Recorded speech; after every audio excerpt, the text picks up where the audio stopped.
नमस्कार। आप देख रहे हैं भारत गौरव न्यूज़ और इंडिया दैनिक न्यूज़ में संजय कौशिक। इस वक्त हम मौजूद हैं अटेली विधानसभा के उस गांव में जहां पर भव्य तरीके से आरती राव का कार्यकर्ता सम्मेलन आयोजित किया गया। लेकिन यहां देखने वाली सबसे दिलचस्प बात ये है, और जो शख्सियत हमारे साथ मौजूद है इनका परिचय हम आपको करवा देते हैं। नाम है विकास, गांव सैदपुर से जो है सरपंच चुने गए हैं अभी, यानी कि बातचीत कर लें तो गांव सैदपुर की सत्ता इनके हाथों में। अजी पहुंचे हैं, कुछ खास इनसे डिस्कस करेंगे और ये जो कार्यक्रम है इसके निमित्त भी कुछ चर्चा करेंगे। और इसके अलावा पूरे हरियाणा में जो मामले चर्चा का विषय बने हुए हैं उनके बारे में अवश्य डिस्कस करेंगे और इनकी बहुमूल्य राय आप तक पहुँचाने की कोशिश करेंगे कि क्या कहना है और राजनीतिक दृष्टिपटल पर जो भी चल रहा है उसके बारे में क्या विचार है। विकास जी नमस्कार। नमस्कार, स्वागत है आपका भारत गौरव न्यूज़ और इंडिया दैनिक न्यूज़। देखिए, सबसे पहले तो हम आज के सबसे बर्निंग मैटर पे आ जाते हैं क्योंकि हमारा फोकस ही वही है। आज आप पहुँचे गाँव रामबास में, क्या कह सकते हैं या क्या कहेंगे आप अपनी परिभाषा के हिसाब से आरती राव का ये कार्यक्रम कितना सफल रहा? कार्यक्रम तो 100% सफल ही है, क्योंकि जो जिस हिसाब से हमने ये जन सैलाब देखा यहाँ पे, उनके जो राव साहब की जो कार्यकर्ताओं की जो भीड़ थी वो इतनी भयंकर थी कि कुर्सियाँ कम पड़ गई थी यहाँ पे, तो बहुत ही गजब की रही थी। क्या हम मान लें आज जो कार्यकर्ता सम्मेलन सक्सेस है? 100%। चलिए अभी बातचीत कर लेते हैं। कल आप मौजूद थे सेरंग बागोत का, क्या था मामला कि एक केंद्रीय मंत्री के आश्वासन देने के बाद भी अभी तक मांगे लंबित हैं, जनता की सुनवाई है वो नहीं की जा रही है। ऐसा ही कुछ माजरा जाटगुआना दुबलाना में भी सामने आया और इसी तरह से आपने भी ऐलान किया था कि 15 दिन का अल्टीमेटम देते हैं, उसके बाद क्या करेंगे? केंद्रीय मंत्री जी जो राव साहब ने वो जब इस मामले के बारे में, जो बागोत वाले कट के बारे में बात करके पता लगा, तो राव साहब ने उसके लिए आगे जो है अथॉरिटी होती है उनसे बात भी की है और राव साहब ने आश्वस्त भी किया था अपने वो कट आपका बहुत ही जल्दी बन जाएगा, वो अभी अंडर प्रोसेस है। वही बात दुबलाना वाले की उसकी मुझे जानकारी है। आप जिस पंचायती प्लेटफॉर्म से जुड़े हुए हैं और जिनके हाथ में ये डिपार्टमेंट है, मैं बात कर रहा हूँ पंचायत मंत्री देवेंद्र अवली, वो भी जनता के चुने हुए प्रतिनिधि, आप भी जनता के चुने हुए प्रतिनिधि, तो क्या एक जनता का चुना हुआ प्रतिनिधि किसी दूसरे प्रतिनिधि को चोर बोल सकता है? और अगर बोल सकता है तो किस हद से? तो दोनों ही जनता के चुने हुए प्रतिनिधि हैं, देवेंद्र अवली जी भी और हम भी।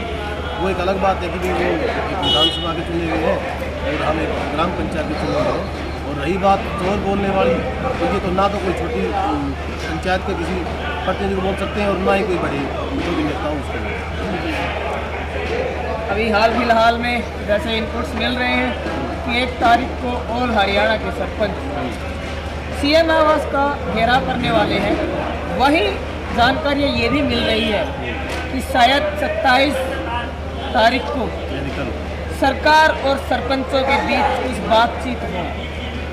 क्या कहेंगे? जो आंदोलन काफ़ी समय से सरपंचों का चल रहा है, सीधा सीधा डायरेक्ट इम्पैक्ट गांव के विकास पर पड़ रहा है। जनता ने आपको चुनने का कार्य किया और आप लोग इस टेंडरिंग के अकॉर्डिंग काम ना करवा के कहीं ना कहीं अपनी जिम्मेदारी से तो बच ही रहे हैं और जनता को इसका खामियाजा भुगतना पड़ा। ई टेंडरिंग वाले मामले में तो जाहिर सी बात है आम आदमी का नुकसान है। क्या नुकसान है? आम आदमी का नुकसान, अब तक जो पैसा पंचायत फंड में आया है वो शो नहीं कर रहा।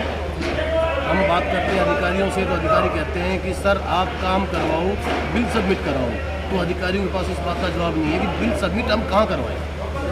अभी अधिकारियों के पास भी पूरी जानकारी नहीं है।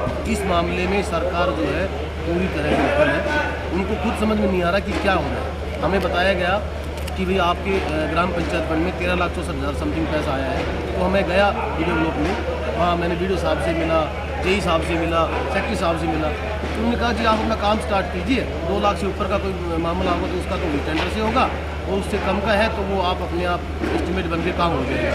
लेकिन उनको पूरी जानकारी नहीं है कि काम कैसे करवाना है, उसका बिल हम सबमिट कहाँ करेंगे, आपके मदर अकाउंट से पेमेंट कैसे होगी।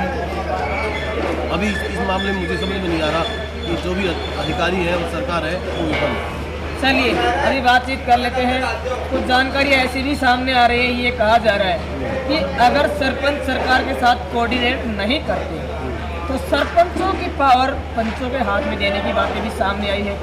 वहीं ये भी कहा जा रहा है कि 7 दिन के अंदर अगर सरपंच प्रोजेक्ट को पास करके नहीं भेजते तो वो पावर भी बीडीओ को दी जाएगी। तो ऐसे में सरपंच क्या फिर बंदर पकड़ने के लिए चुने थे क्या? क्यों करवाए थे चुनाव? क्यों जनता के ऊपर अतिरिक्त जो बोझ है, कर्ज है, वो डाला गया? अगर यही सब करना था वो सब तो एक दूसरे को बांटने वाली बात है कि सरपंचों को हटा के पंचों को पद दिया जाए। पंच भी तो उसी गांव के हैं, पंचों को समझ में आ रहा है कि गांव में काम नहीं हो रहा, वो पंच भी जब लेने से मना कर देंगे कि हम पद नहीं लेंगे तब आ जाएगा सरपंच। चलिए अभी बातचीत कर लेते हैं। जैसे 27 तारीख को या 1 तारीख को सीएम हाउस में घेराव होने वाला है, क्या आप सहयोग देंगे सरपंच एसोसिएशन हरियाणा? 100%। कितने लोगों के साथ सहयोग? मैं मेरी पूरे गांव की पंचायत और मेरे अटेली ब्लॉक से जो भी साथी सरपंचगण है उनके साथ 1 तारीख को चंडीगढ़। तो इसके अलावा आपसे हमारा सबसे खास सवाल रहेगा, जहां एक तरफ अटेली हलके के लोगों की मांग है कि आरती राव चुनाव लड़े अटेली हलके से, तो ऐसे में सबसे बड़ी बात ये भी है कि हालिया विधायक भी इंद्रजीत खेमे से जुड़े हुए, तो फिर सीताराम यादव में क्या कमी? जनता क्यों चाहती है कि आरती राव चुनाव लड़े? सीताराम जी में कोई कमी नहीं है, वो एक अलग मैटर है। जो राव साहब के कार्यकर्ता हैं हम जैसे, वो चाहते हैं कि बहन जी चुनाव लड़े। मतलब आप भी नहीं चाहते सीताराम जी दोबारा चुनाव? नहीं, सीताराम जी से भी ऐसा हमारा कोई खास नहीं है। सीताराम जी भी अच्छे विधायक हैं, लेकिन हमारी इच्छा है कि भाई राव साहब का परिवार अकेले चुनाव।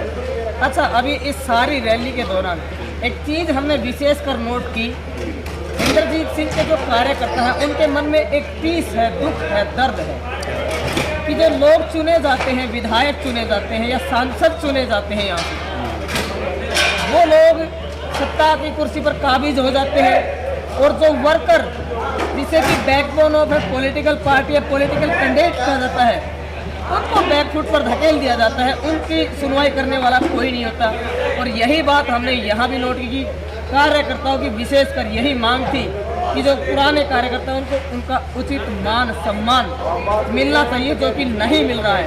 क्या देखो, ऐसे राव साहब की कार्यकर्ताओं की लिस्ट बहुत लंबी है, उसमें कुछ जो पुराने कार्यकर्ता वर्कर है उन्होंने कुछ एक माहौल ख़राब कर रखा है, बाकी ऐसे कोई नाम जिन्होंने माहौल खराब किया? नहीं। तो चलिए इसके अलावा बातचीत कर लेते हैं। क्या कुछ कहना चाहेंगे प्रदेश भर के जो सरपंच हैं उनको भी, और जो लोग जनता ने चुने का कार्य किया है, विकास की बात जो रही है, आप भी एक सरपंच प्रतिनिधि हैं, क्या आह्वान करना चाहेंगे आप अटेली हल्के के जो सरपंच हैं, किस तरह से आने वाले 1 तारीख को जो कार्यक्रम उसको सफल बनाए या कैसे अपना योगदान? मैं मेरे सभी अटेली हल्के के सरपंच भाइयों से बहुत जोर से विनती करता हूँ कि सभी भाई 1 तारीख को सब मिलकर हम चंडीगढ़ चलेंगे और सीएम आवास का घेराव करेंगे और सरकार को झुकना ही पड़ेगा।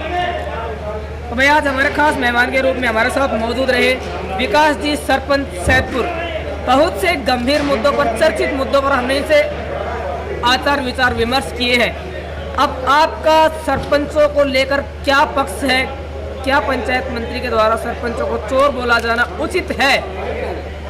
क्या राव इंद्रजीत के कानों तक नहीं पहुंच रही है पुराने कार्यकर्ताओं की आवाज़? क्या नहीं, क्यों धकेला जा रहा है बैकफुट पर पुराने कार्यकर्ताओं को? और विशेषकर इस रैली के बारे में आपके क्या विचार है? और भाई साहब के जो पॉइंट ऑफ व्यूज निकलकर सामने आए, जिसमें कहीं ना कहीं एक तरफ तो अटेली हल्के के जो स्थानीय विधायक है उनका भी बचाव कर दिया, दूसरी तरफ इंद्रजीत सिंह की भी पक्षधारी कर दी। तो इनके पॉइंट ऑफ व्यूज के बारे में आपके क्या विचार है? अगर आप अटेली हल्के से इस वीडियो को देख रहे हो, विशेषकर गाँव सैदपुर के लोग इस वीडियो को देखें, तो कमेंट सेक्शन में अपना जवाब अवश्य दें कि इन सरपंच साहब से आप क्या एक्सपेक्टेशन करते हैं और इन्होंने जो बातें कही है उन पर कितना कुछ खरा उतरने का एक कार्य करेंगे। नमस्कार, जय हिंद, जय भारत, जय हरियाणा।